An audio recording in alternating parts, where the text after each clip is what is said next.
আসসালামু আলাইকুম। তৃতীয় শ্রেণীর সুপ্রিয় শিক্ষার্থীবৃন্দ, আশা করছি তোমরা সকলে ভালো আছো। গত পর্বে তোমাদের 18 নম্বর পৃষ্ঠা পর্যন্ত আলোচনা করেছি। এখন আলোচনা করব তোমাদের 19 নম্বর পৃষ্ঠায়। 19 নম্বর পৃষ্ঠায় তোমাদেরকে কিছু বহু নির্বাচনী প্রশ্ন এবং কিছু খালি ঘর দিয়েছে, এগুলো আমরা পূরণ করব 19 পৃষ্ঠা পর্যন্ত। তো দেখো, এখানে কিছু প্রশ্ন দিয়েছে, প্রশ্নগুলো আমরা লিখব। চলো আমরা দেখি নিয়ে একে একে। এক অযুত কত অঙ্ক বিশিষ্ট সংখ্যা? এক অযুত কত অঙ্ক বিশিষ্ট সংখ্যা? আমরা যদি একটা আগে এমনি নর্মালি সংখ্যা লিখি, তাহলে দেখো এখানে একক, দশক, শতক, হাজার, অযুত। তাহলে অযুত কত সংখ্যা বিশিষ্ট? 1 2 3 4 5। তাহলে উত্তর হবে কি? 5 অঙ্ক বিশিষ্ট। তাহলে উত্তর হবে গ, 5 অঙ্ক বিশিষ্ট। নিচের কোনটি বৃহত্তম সংখ্যা? এখানে সবচেয়ে বড় সংখ্যা কোনটি? আগে দেখো আমরা দিক থেকে যদি খুঁজি, এখানেও আছে হাজারে 7, এখানে হাজারে 7, এখানে হাজারে 7, এখানে হাজারে 7। এরপর দেখো এখানে শতকে 9, এখানে শতকে 8, এখানেও শতকে 8, এখানে শতকে 9, এখানে শতকে 9। তাহলে নিশ্চয় 8 থেকে 9 বড়। তাহলে আমরা শতকের মধ্যে 9 পেলাম দুইটার মধ্যে। এরপর দেখো দশকে এটি 8, এটি 2, তাহলে দশক এটিতে বড়। তাহলে সব থেকে সংখ্যা বড় হলো এটি, ঘ নম্বরটি 7982। চিত্রে বাম দিক থেকে গণনা করলে কালো রং করা বৃত্তটির অবস্থান ক্রমবাচক সংখ্যায় কততম? আমাদেরকে বলেছে কোন দিক থেকে? বাম দিক থেকে গণনা করতে। তাহলে আমরা বাম দিক থেকে গুনবো। তাহলে বাম থেকে ডানে যদি গুনি, 1 2 3 4 5 6 7 8 9 10 11 12 13 14। তাহলে 14 মানে হলো চতুর্দশ নাম্বার সংখ্যা। তাহলে উত্তর হবে ঘ। এরপর দেখো এখানে অনেকগুলো সংখ্যা দেওয়া রয়েছে। সংখ্যাগুলোকে বড় থেকে ছোট ক্রমে সাজালে নিচের কোন ক্রমটি সঠিক হবে? তাহলে বড় থেকে ছোট যদি আমরা সাজাই, তাহলে কোন ক্রমটি সঠিক হবে সেটি আমরা একটু দেখে নিই। দেখো এখানের মধ্যে প্রথমে হাজারটি যদি দেখি, 2 2 2 2, চারটি একই। তাহলে এখান থেকে আমরা বাছাই করতে পারছি না। এখন আমরা শতক দেখব। শতক এখানে 5, এখানে 5, এখানে 7, এখানে 7। তাহলে শতক অনুসারে এই দুইটি সংখ্যা বড়। এই দুইটির মধ্যে কোনটি বড়? এটির দশকে হলো 5, এটির দশকে হলো 7। তাহলে নিশ্চয়ই 7 নাম্বারটি বড়। তাহলে এই 7 নাম্বার সংখ্যাটি এখানে আছে, এখানে আছে এবং এখানে আছে। তাহলে এটি উত্তর হবে না। এরপর দেখো এটি প্রথমে হবে সবার, তাহলে এই 3 জায়গায় আছে। এরপরে হবে এটি 2757।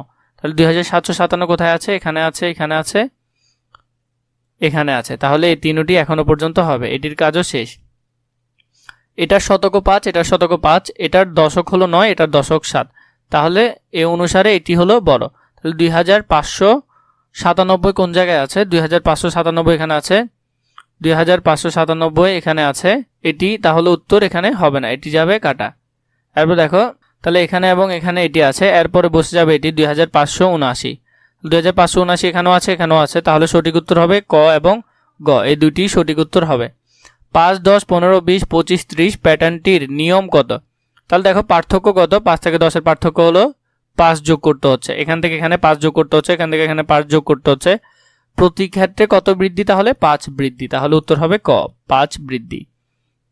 6 নম্বর প্রশ্নটি যদি খেয়াল করি, 7 11, 7 আর 11 কত পার্থক্য? 7 8 9 10 11। তাহলে 4 এর পার্থক্য। এরকম হলে 11 পর কত হবে? 12 13 14 15। তাহলে 15 সংখ্যা হলো এটি। 15 পর 16 17 18 19, তাহলে 19 হলো এটি।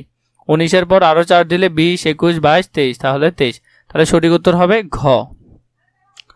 খালি ঘর পূরণ করি। সংখ্যাটি 3000, 5 শতক 0 দশক 5 একক। তাহলে আমরা যদি এটি লিখি, সংখ্যাটি প্রথমে এককের ঘরে হলো 5,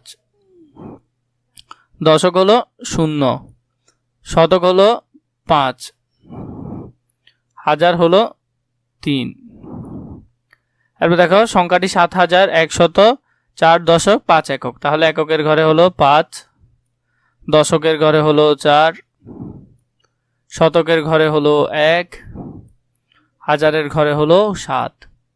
এরপরে দেখো 3 নম্বরে বলেছে এককের ঘরে 7 7 লিখলাম, দশকের ঘরে 2 2 লিখলাম, শতকের ঘরে কিছু নেই, তাহলে 0 হবে, হাজারের ঘরে 2 হবে। পরের সংখ্যাটি দেখো, এখানে বলেছে 6 একক 5000। এককের ঘরে 6, দশকের ঘরে কিছু নেই 0, শতকের ঘরে কিছু নেই 0, হাজারের ঘরে হলো 5। এরপর দেখো এই সংখ্যাটি এখানে লিখতে বলেছে, এককের ঘরে হলো 5, তাহলে এককের ঘরে 5, দশকের ঘরে হলো 7, তাহলে দশকের ঘরে 7, শতকের ঘরে 3, শতকের ঘরে 3, হাজারের ঘরে 4, তাহলে হাজারের ঘরে এখানে 4। বাকিগুলো আমরা দেখিনি আরো কয়েকটি।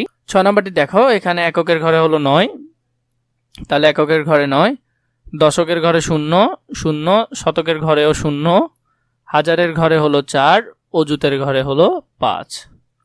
এতটুকু পর্যন্ত আজকে সমাধান দিয়েছি। পরবর্তীতে তোমাদের এই ভিডিওর প্লেলিস্টে ধারাবাহিকভাবে আছে, তোমরা সেখান থেকে চাইলে দেখে নিতে পারো।